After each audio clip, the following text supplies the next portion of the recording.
It's common to see sequels to matches in professional wrestling when a big storyline occurs. Major promotions often book storylines for long periods, leading to 2 or 3 significant encounters between the rivals. While that can tell a great long-term story, some matches can have a sequel that absolutely sucks. Sometimes an encounter or the atmosphere is so good that a follow-up is never going to be as good. It can be impossible to live up to what's come before, so follow-ups should be left to stand the test of time, rather than being followed up on simply to get people talking. Welcome to Honor Wrestling Club, and today we'll be looking at 10 great wrestling matches that didn't need a sequel. Welcome to the club. Now, without further ado, let's start the list with number 10, Triple H vs Shawn Michaels, as it was impossible to top the 2002 SummerSlam clash. Triple H and Shawn Michaels were great tag team partners due to their real-life best friendship, and that came through in the characters. However, they were also fantastic rivals. That was clear with their match at SummerSlam 2002. They tore each other to pieces in a compelling, extremely physical and emotional encounter, which is a type of bout that only real friends can pull out of each other, and for being really honest, only really the Clique, as they all saved their working boots for each other. However, because they started so hot and with such a violent encounter, it became impossible to top. WWE put them through various different stipulations, including 3 stages of hell and a literal Hell in a Cell match that went for 47 minutes. However, it couldn't top what has already happened, and therefore this match from SummerSlam 02, a top 3 SummerSlam match of all time, did not need a rematch. In number 9, with Cody Rhodes versus Seth Rollins, and a rivalry that really hurt Seth's momentum. Seth Rollins was the perfect opponent for Cody Rhodes to re-debut against, because it guaranteed a fantastic match. Rollins is a fantastic worker, we all know this, and he's capable of dragging a good match out of anybody. I mean, he dragged a half-compelling match out of Jinder Mahal earlier this year. Put him against another good talent like the American Nightmare, and the chances of success are high. Their first match in WWE was great, and WWE could have very easily left things there. However, they turned this into a lengthy rivalry, which wasn't needed. Rhodes could have gotten over even more against a heel, while Rollins, who didn't win any of the subsequent matches, was left to look foolish. However, that Hell in a Cell match is amazing, mostly down to Rhodes' injury, but it still didn't need to happen. In number 8, we have Roman Reigns vs Brock Lesnar, as their WrestleMania follow-ups to their WrestleMania 31 Classic was a bust. Roman Reigns and Brock Lesnar had a lengthy rivalry in WWE, but many of their matches fell short of the mark. Seeing them compete at WWE WrestleMania 31 was incredibly entertaining, as they put together an amazing fight, made even better by the brilliant Seth Rollins interruption during the encounter. At WrestleMania 34, the company decided to revisit this encounter.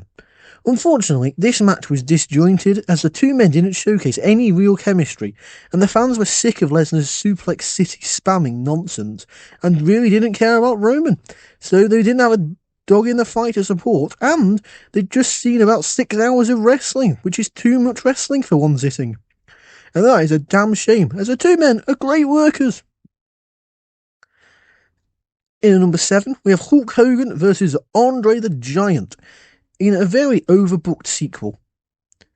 The WrestleMania 3 encounter between Hulk Hogan and Andre the Giant is iconic. If not for the moves in between the ropes, the body slam being heard around the world definitely makes it onto a top 5 list of WrestleMania moments. The company realised how much attention the match had got, so decided to run it back the following year at the grandest stage of them all. This was a terrible mistake. The reasons why are because the follow-up match ended up becoming overbooked.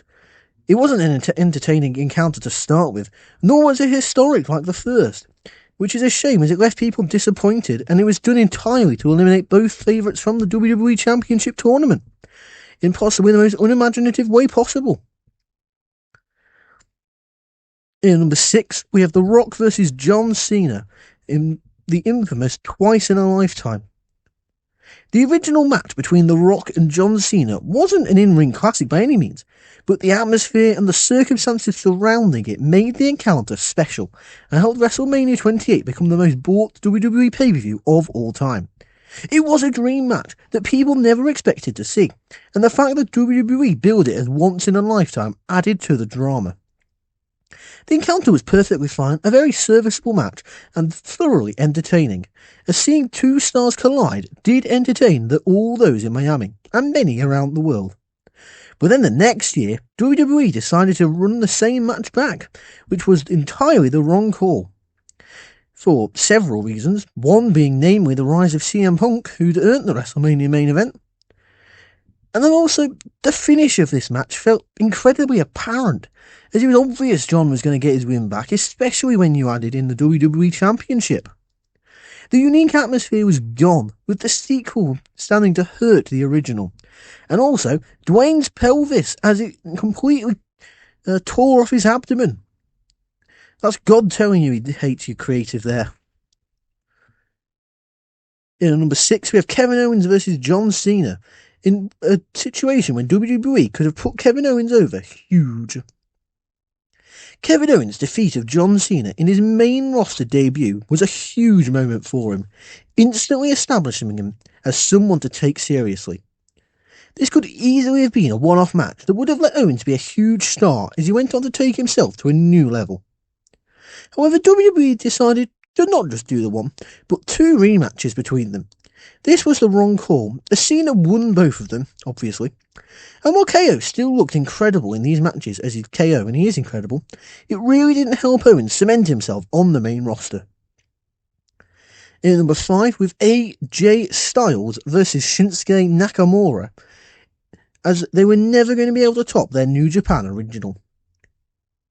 WWE has many amazing wrestlers, but during Vince McMahon's time in charge, they were sometimes limited to what they could do in the ring in order to not overshadow certain other stars, namely Roman Reigns. That's why booking AJ Styles and Shinsuke Nakamura to compete was a bad idea. It was never going to be as good as their original match due to the limitations placed upon them. Their encounter at New Japan Pro Wrestling's Wrestle Kingdom 10 was close to perfect, mainly because of the style in which they were allowed to compete.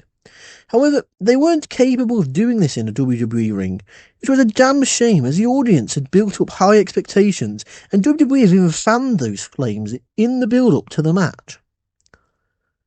In number 4, we have Hulk Hogan versus the Ultimate Warrior, in a rematch that took place when both men were past their primes. The first match between Hulk Hogan and the Ultimate Warrior was very interesting. Hogan was defeated, which surprised everybody. It's something that rarely happened at the time, but it got everyone talking, and that created a special moment. 8 years later, WCW decided to run it back at Halloween Havoc, which was an attempt to tap into their star power and to give Hogan his win back. The problem was that nobody wanted to see this happen at that stage, as they weren't the same performers as before, and everyone had seen Warrior be Warrior in between the ropes and not very good. So, which meant the rematch was a poor quality encounter, because it had none of the special attraction value of the original, which isn't a great in-ring match, but because it's a special attraction, and both guys are over and the crowd are happy to see everyone, therefore it becomes really exciting and interesting. In number 3, we have The Rock versus Mankind, as the I Quit match was far too brutal to follow.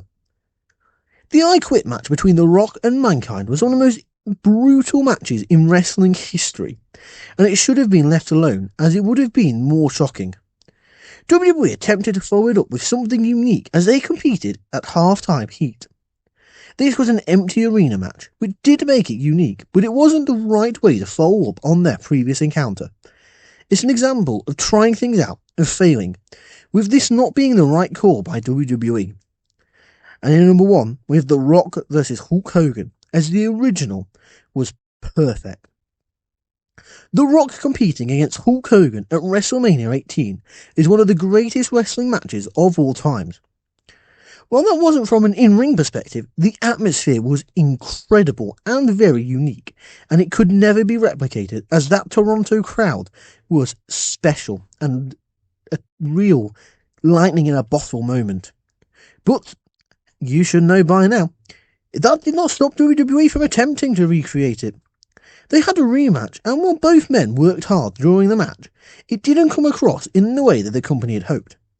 It couldn't hold anything to what they'd done at the original, and which is why their No Way Out 2003 rematch shouldn't have happened.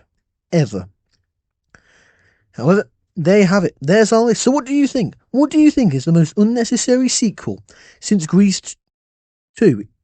We'll ignore movies for now.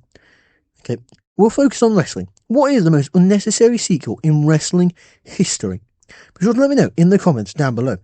If you've enjoyed this video, be sure to give it a thumbs up, click the subscribe button and that notification bell to never miss out on any of the fun content we produce here at Honor Wrestling Club.